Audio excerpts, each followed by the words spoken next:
Bienvenidos y bienvenidas. Mi nombre es César Soto y esto es Amor Original. Clarificar de qué estamos hablando es importantísimo. De lo contrario, las palabras se convierten en vehículos vacíos de sentido. Y ojo, las palabras, si bien tienen significados, estos significados también están determinados por el uso que le damos a esas palabras. Siempre y cuando demos a entender de qué estamos hablando, el vocabulario tradicional que hemos heredado, por ejemplo, de nuestros sistemas religiosos, puede seguir siendo vigente, puede seguir siendo útil para describir realidades que a lo mejor antes, en un entendimiento previo en nuestra tradición, a lo mejor antes esas palabras no describían eso. Por ejemplo, ustedes lo saben, que yo no creo en el infierno de acuerdo a cómo lo define la teología cristiana. Pero, ¿he renunciado a usar esa palabra? Para nada. Pese a no ser una palabra que tenga una correspondencia directa en el texto bíblico, cuestión que he dejado clara en otras ocasiones, sin embargo, creo que es una palabra excelente para describir los sufrimientos que muchas personas viven día a día. Creo que usar esa palabra evoca en el imaginario religioso cierto peso semántico que permite visibilizar que sí debemos entonces preocuparnos por un infierno, porque acá en la tierra hay muchos que merecen y demandan nuestra atención y nuestra acción. Entonces la palabra me sirve para llevar la atención, la mirada a esos escenarios. ¿Por qué digo todo esto? Porque en esta serie nos hemos preguntado sobre Dios, la Biblia, la salvación. Y hoy corresponde que nos preguntemos de qué hablamos cuando hablamos de la iglesia. Definir los términos es importante. Y lo he dicho una y otra vez en esta serie. Y creo que sí, una de las lecciones que te puedes llevar de esta serie, aunque no recuerdes nada, es eso. Aclaremos, ¿de qué estamos hablando? Nos va a evitar muchos problemas. Respecto de la iglesia, yo en otras ocasiones he hablado de la iglesia y he dedicado series. Así que intencionalmente yo voy a dejar muchas de las cosas que yo he tratado antes. Porque, miren, son 30 minutos los que tengo. Y yo sé que siempre hay personas, tal vez no tú, ¿eh? Otra persona, otra gente, que quiere que uno hable de todo el tema en esos 30 minutos y eso es imposible. Si alguien puede hacerlo, oye, mis respetos para esa persona, yo no puedo. En todo caso, como les decía, yo he predicado antes y en el 2021, o 2021, hace rato ya, hice una serie que se llamó ¿Para qué sirve la iglesia? Y ahí hablé varias cosas, y fueron 4 entregas en donde desarrollé ese tema. Y lo hice con bastante apego a las escrituras. Así que en la descripción de este video está esa playlist. Puedes ir a echarle un vistazo. Yo se las dejo porque de verdad creo que hay cosas muy interesantes que se dijeron en esa ocasión y porque encuentro que hoy día mi reflexión va a ir por otra parte. Entonces tal vez si andas buscando articular la idea de la iglesia, tal vez esa serie y la entrega de hoy pueden complementarse muy bien. ¿Ok? Esa es como la idea. Antes de hablar de lo que me interesa hablar sobre el tema, eh, siempre hablando dentro del tema, quiero quitar algunos elementos de sobre la mesa. El primero de esos elementos es que al hablar de la iglesia, es importante dejar muy claro que Jesús nunca fundó ni pretendió fundar una iglesia en los términos que nosotros pudiéramos entender institucionalmente una iglesia. Hablar de Jesús como el fundador del cristianismo es tan incorrecto como hablar de Jesús como fundador o precursor del comunismo. No, no. Eso es proyectar sobre una figura histórica un sistema, una institución que están en el ojo del intérprete, pero no están en el texto, no están en la persona, no están dentro del horizonte de significado de quien estamos hablando. Alguien puede que diga que Jesús usó la palabra iglesia en un sentido corporativo. Entonces Jesús debe haberla fundado. Por ejemplo, cuando habla de que las puertas del Hades no prevalecerán contra la iglesia. De hecho, esa sería una muy buena observación. Y lo que ocurre acá es que el texto de Mateo 16 Y también el texto de Mateo 18, que entre paréntesis son las únicas alusiones de la palabra iglesia en los evangelios. Bueno, esos textos están resonando con la institucionalidad que ya existe al momento en que los evangelios son redactados. En este caso, Mateo, escrito probablemente en la década de los 80 de nuestra era, eso ya lo pone unos 50 años después de la vida y el ministerio de Jesús de Nazaret. Entonces, hay que entender una cosa y nunca perderla de vista. Jesús nace, vive, muere, resucita como un judío. La iglesia o la asamblea que se gesta en torno a su vida y en torno a su mensaje fue durante varias décadas una variante del ya diverso judaísmo del siglo I. Así que afirmar que la iglesia como institución religiosa, como religión distintiva, fue fundada por Jesús es lisa y llanamente desconocer cómo funcionan los textos del Evangelio.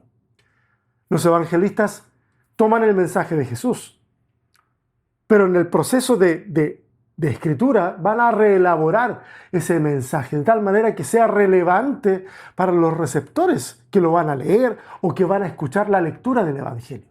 Entonces, es ahí que hablar de una iglesia que se mantiene firme contra el reino de la muerte, que es el Hades, ahí tiene sentido. Ese es el caso de Mateo 16. Y también es ahí que hablar de un sistema de disciplina institucional tiene sentido, que es el mensaje de Mateo 18. Esas son realidades que la gente que va a leer o a escuchar la lectura de Mateo está viviendo, pero no las vivieron en el tiempo de Jesús. La iglesia ha sido históricamente el espacio en que aquellos seguidores de Jesús y su evangelio han encontrado acompañamiento, consuelo, amor. Lo han hecho incluso cuando la iglesia se unió con el Estado y se embriagó de poder. Porque, ojo, la institucionalidad es una cosa y la vida en comunidad es otra. Lo que nos recuerda las palabras que el Evangelio pone en labios de Jesús cuando dice: porque donde están 2 o 3 congregados en mi nombre, ahí estoy yo, en medio de ellos. Es comunidad.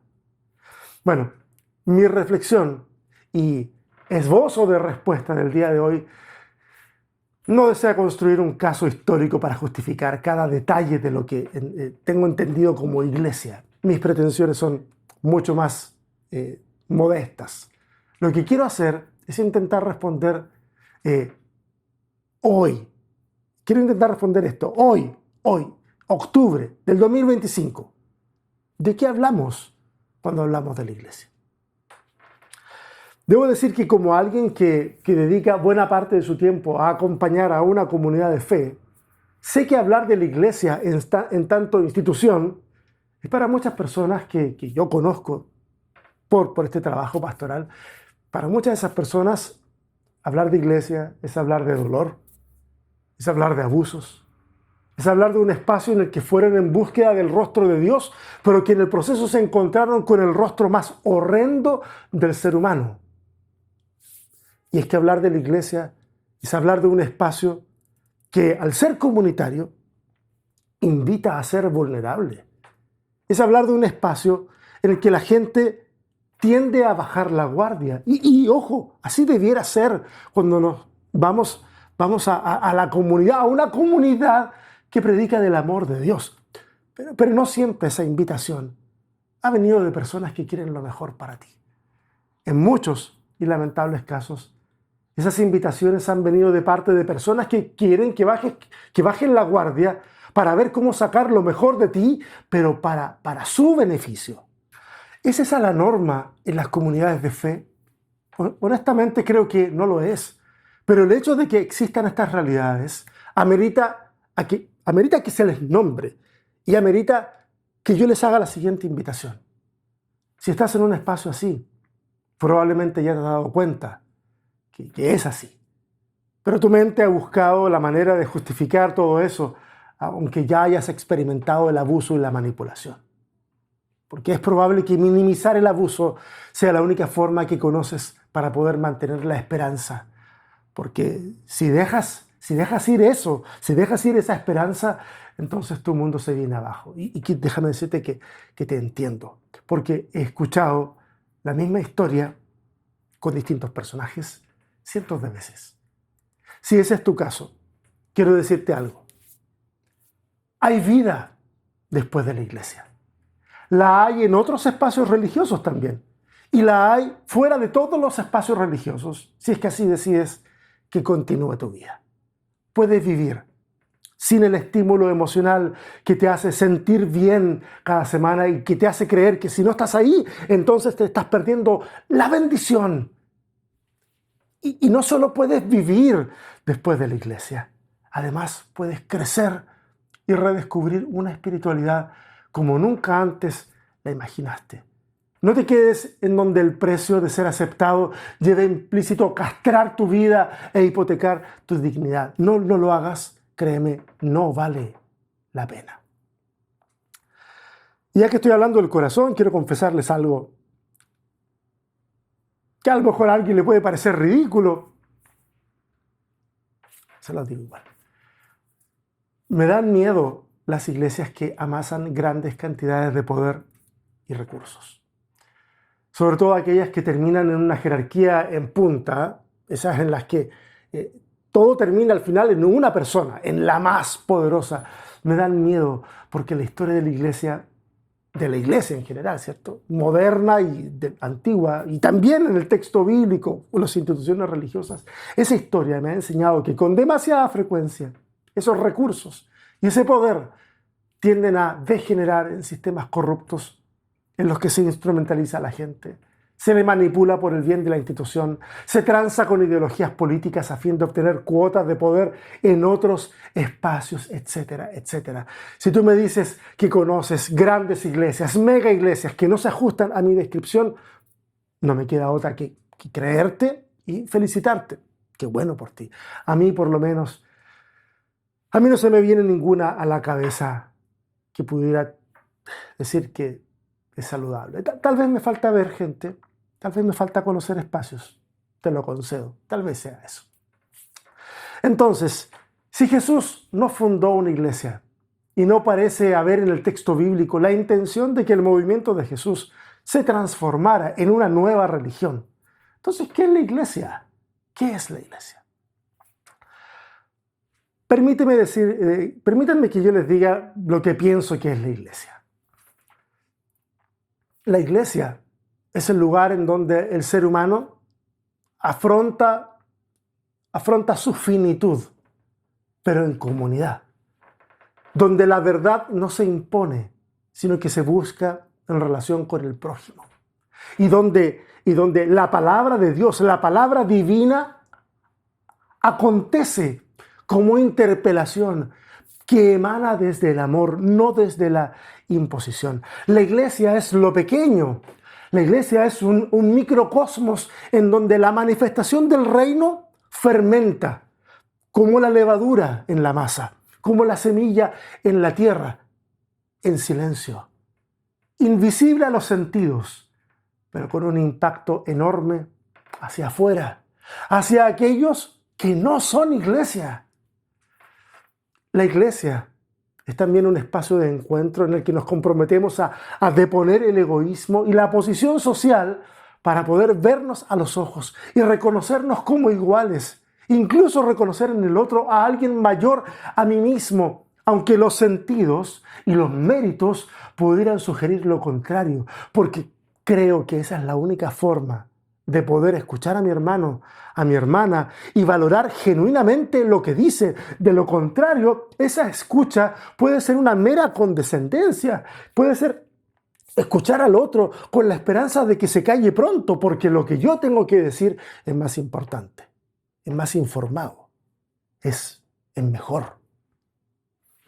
La iglesia no es necesariamente una institución, ni un conjunto de dogmas, ni siquiera necesariamente tiene que ser una religión organizada. La iglesia es ante todo el espacio en donde confluyen experiencias de vida y memorias que han sido transformadas por el poder del Evangelio. Es una red de solidaridad y resistencia. Es un cuerpo en movimiento que es capaz de encarnar posibilidades inéditas de justicia, hospitalidad y buenas noticias. La iglesia es el lugar de interpretación en donde cada generación vuelve a leer a Dios, vuelve a leer el texto bíblico desde su propio contexto y lo hace porque ve en Dios, ve en Jesús, ve en el Evangelio una fuente inagotable de esperanza para este mundo. Lo hace porque si esta generación, esta es la que nosotros estamos reinterpretando la vida, a Dios, el Evangelio, si esta generación puede llegar a ver en el prójimo la imagen de Dios, entonces el mundo puede cambiar, no para que el mundo se llene de iglesias, sino para que la tierra sea llena de la gloria de Dios. Si me preguntas a mí, ¿de qué hablas, César, cuando hablas de la iglesia? Esa es mi respuesta. Al menos, esa es la respuesta que describe la iglesia que quiero ayudar a construir. Y yo me atrevo a preguntarte, ¿cómo es la iglesia que tú quieres ayudar a construir? ¿Cómo es? ¿Saben una cosa? Hoy día son mis descargos, ya me di cuenta. Vivimos en una era en donde todo pasa por la estética. Todo pasa por la estética. Queremos que todo se vea bien. No queremos que se vea esta luz, por ejemplo. No. Queremos que esté fuera del ángulo de la cámara. Queremos que todo se vea bien. Incluso en la iglesia queremos emular el look, las luces, el audio que vemos en otros espacios. Lo contemplamos de forma aspiracional cuando lo vemos en internet, no sé, en otros espacios, en un canal de televisión donde muestran la realidad de una iglesia. Pero, ojo, una estética carente de ética es solo un espectáculo para los sentidos, pero al final termina siendo una experiencia hueca, vacía. Y mucho me temo que hemos abusado de la cuestión sensorial, de lo que nos despiertan en los sentidos esta experiencia. Que ojo, lo sensorial es parte de la experiencia religiosa, pero también hago la advertencia, no puedo hacer que lo sensorial sea lo central a costa de crear comunidades que vayan todos los domingos a buscar esas sensaciones, comunidades que sean domingo dependientes, que no saben sobrevivir sin una dosis semanal de religión. Y de la misma forma en que un adicto experimenta la angustia y el síndrome de abstinencia si no consume su droga, hay muchas personas que si no reciben su dosis eclesiástica semanal, sienten que no tienen fuerzas, que les falta dirección para la semana, que no escucharon la voz de Dios, que se perdieron la bendición, incluso que defraudaron a Dios por no asistir. Escúchame con atención, porque no quiero que esto se malentienda. Amo la experiencia comunitaria. El abrazo en persona se siente cálido y difícilmente, al menos para mí, difícilmente lo voy a poder reemplazar por una conexión virtual o solo con una conexión virtual. Me encanta cantar en comunidad, llorar en comunidad, reír en comunidad. Y en ese espacio discernir la voz de Dios, hablando en las palabras de mis hermanos y hermanas, aunque no siempre piense como ellos. Y es porque valoro esa dinámica, que no me puedo permitir depender de ella. Tal vez suene extraño. La iglesia no puede ser una experiencia sensorial que me ayude a tener una descarga de dopamina, serotonina, endorfinas, adrenalina, que me hagan sentir bien. No puede ser la dosis que necesito para funcionar. La iglesia como espacio y momento de encuentro debe ser uno al que deseo asistir, no al que necesito asistir. Porque entonces, si yo necesito, y estoy usando la palabra necesitar en su sentido más primario, si yo necesito, entonces tal vez esa iglesia, ese espacio, está ocupando un lugar que no creo que deba ocupar.